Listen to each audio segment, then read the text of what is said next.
बात करते हैं मैनेजमेंट किसकी, मैनेजमेंट ऑफ नियोनेटल जॉन्डिस की, ठीक है, नियोनेटल जॉन्डिस, ठीक है। इसमें सबसे पहले फार्माकोलॉजिकल मैनेजमेंट की अगर हम बात करें तो इसमें फिनोबार्बिटॉल दिया जाता है, जो कि इंक्रीज करता है लिवर की एबिलिटी को, क्योंकि हमें लिवर की एबिलिटी ही इंक्रीज करवानी पड़ती है ताकि जो अनकॉन्जुगेटेड बिलिरुबिन है वो कॉन्जुगेटेड बिलिरुबिन में कन्वर्ट हो जाए और वो एक्सक्रीटेड फॉर्म जो है वो बाहर निकल आए। और एक्सक्रीटेड फॉर्म बाहर जब निकलेगी, बाहर बिलिरुबिन निकलेगा, बाहर बिलिरुबिन निकलेगा तो डिक्रीज हो जाएगी और जॉन्डिस ठीक होने लगेगा, ठीक है। दूसरा जो है हम करते हैं फोटोथेरेपी, ठीक है। ये जो फोटोथेरेपी है ये एक्ट करता है किस पे, ओनली अनकॉन्जुगेटेड, जिसको अनकॉन्जुगेटेड बिलिरुबिन का एक्यूमुलेशन हो जाता है, किसमें, किसी बेबी में जो है वो अनकॉन्जुगेटेड बिलिरुबिन का एक्यूमुलेशन हो गया है और उसकी वजह से जॉन्डिस हो रहा है, तो ये सिर्फ उस पे एक्ट करेगा कौन, फोटोथेरेपी। इसमें क्या किया जाता है, बेबी को प्लेस किया जाता है अंडर स्पेशल ब्लू लाइट्स, ठीक है, या फिर यूवी रेज के अंडर बेबी को प्लेस किया जाता है। उन यूवी रेज की जो रेंज होनी चाहिए वो होनी चाहिए 430 टू 490 नैनोमीटर, ठीक है।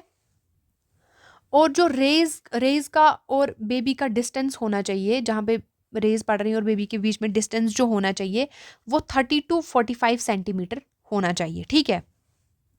ये रेज क्या करती हैं, अनकॉन्जुगेटेड जो कि वाटर इंसॉल्युबल होता है, ये उसको एक इस फॉर्म में कन्वर्ट करती है, एक्सक्रीटेड फॉर्म जो कि वाटर सॉल्युबल फॉर्म होती है, और फिर जब वो उसको इस फॉर्म में कन्वर्ट करती हैं तो वो बाहर एक्सक्रीट निकल जाता है, ठीक है, थ्रू यूरिन। ये जो निकलता है थ्रू यूरिन निकलेगा तो वाटर सॉल्युबल थ्रू यूरिन ये निकल जाता है, कौन, यही बिलिरुबिन जो है ये थ्रू यूरिन निकल जाता है, ठीक है। और ये जूरिंग फोटो फिजियोथेरेपी कुछ प्रिकॉशंस ली जाती हैं। प्रिकॉशंस क्या ली जाती हैं कि चाइल्ड जो होना चाहिए वो नेक्ड होना चाहिए, चाइल्ड जो होना चाहिए वो नेक्ड होना चाहिए, ठीक है। और उसका सिर्फ क्या क्या चीज़ें कवर होनी चाहिए चाइल्ड की, एक तो आइज़ कवर होनी चाहिए ताकि रेटिनल डैमेज को वो प्रिवेंट कर सके, और जेनिटल्स कवर होने चाहिए उसको, ठीक है, टेस्टिकुलर जो डैमेज है उसको प्रिवेंट करने के लिए। और कॉन्टीन्यूसली ब्रेस्ट फीडिंग कराते रहना है। इस प्रोसीजर को कराने के लिए कॉन्टीन्यूस ब्रेस्ट फीडिंग होती रहनी चाहिए बेबी की, ठीक है।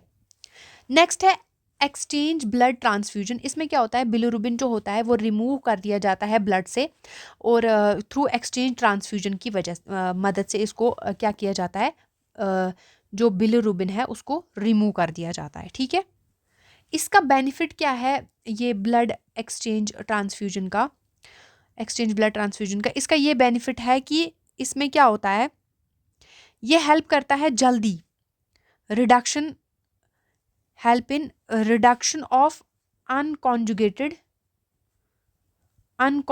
बिलिरुबिन जो है बॉडी से जल्दी रिडक्शन हो जाती है उसकी, जल्दी ये रिमूव कर देता है, जिसकी वजह से आगे फर्दर कॉम्प्लिकेशंस नहीं हो पाती, ठीक है।